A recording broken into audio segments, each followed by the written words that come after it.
And all surgical procedures are available again at the Lloydminster Hospital after the OR was temporarily closed following the storm on Friday. The rain flooded the facility's main air supply lines, which forced the hospital to close the surgical department on Monday, cancelling 22 procedures. So as of Sunday, that's when we did the whole cancelling of the procedures. We thought it was not safe to have ORs running, so we canceled the procedures, and most of the patients were very understanding.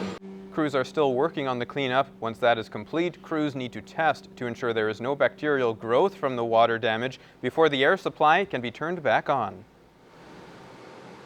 We've brought some air conditioning units in.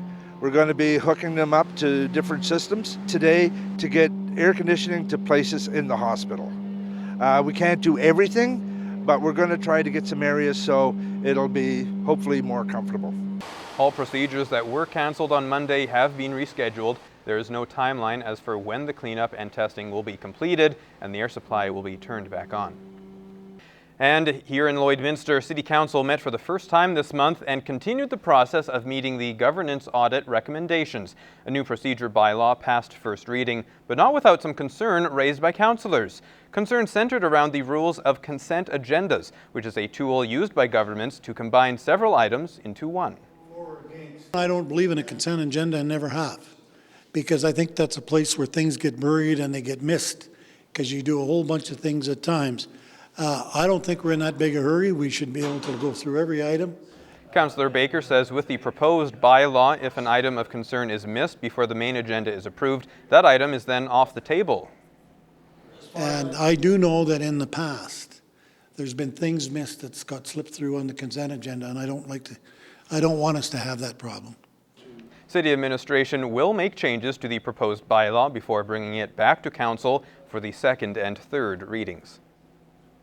Well, if you're looking to treat Dad this Father's Day, flying in or driving to the airport might be your way to rise above his expectations this year. Border City Aviation is hosting their annual Pancake breakfast at the Lloydminster Airport this Sunday from 8 a.m. to 11 a.m. with 150 free airplane rides being offered to those who are interested in taking flight.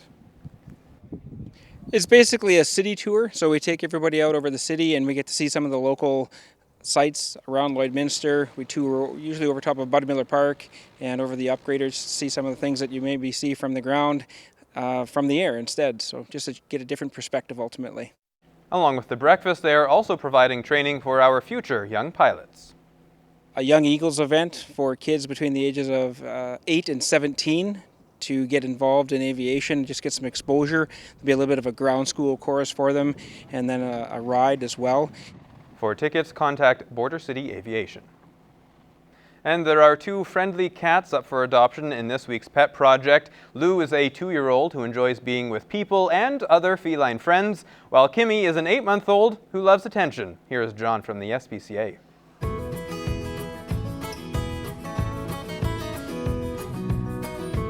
This lovable ball of fur is Loon. Loon is a 2-year-old cat that absolutely loves everyone he meets. Whether it is a human or a fellow feline, this guy is content just to hang out and enjoy the company. Loon is a very inquisitive fellow too. When he gets a new toy, he loves to play and explore. His favorite toy though is an empty box. He enjoys nothing more than to lie in it and stick his paw out trying to catch you. After a long day of playing, Loon is perfectly content to lie next to you on the couch and catch a quick nap. Loon is an absolute joy that will bring many years of happiness to the lucky family that chooses to adopt him. Be sure to visit the SPCA and meet this wonderful feline today. At 8 months old, Kimmy is one fun-loving cat that just adores people. The minute she sees you, she'll be at the front of her kennel meowing a big hello. Once she's in your arms, her little purr engine won't stop. This girl can't get enough love and attention. When she's not enjoying some cuddles, Kimmy is perfectly content to be running and playing. She loves toy mice most of all. Her energy seems endless. Kimmy is definitely not the kind of cat that likes to lounge away the day. Rather, she's looking for a home that can keep up with her active personality. Don't miss out on this adorable girl. Be sure to stop by the SPCA and meet Kimmy today.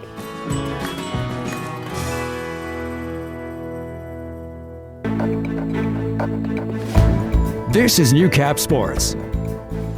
Well, the Lloydminster Extreme Lacrosse team continues to hover around the 500 mark this season. Sunday provided another tough task with the league-leading Sherwood Park Titans in town. Lance Phillips with more.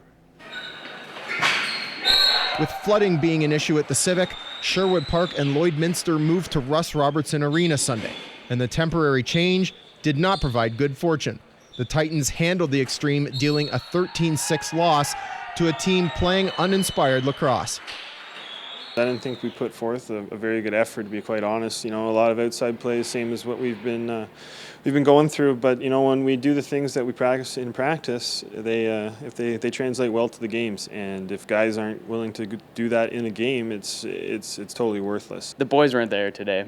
I could feel. Remember, we were missing a lot of players too, which really does a toll on us. Like for offense, for example, we only had 5 guys running out the whole game, so that's definitely a big hit.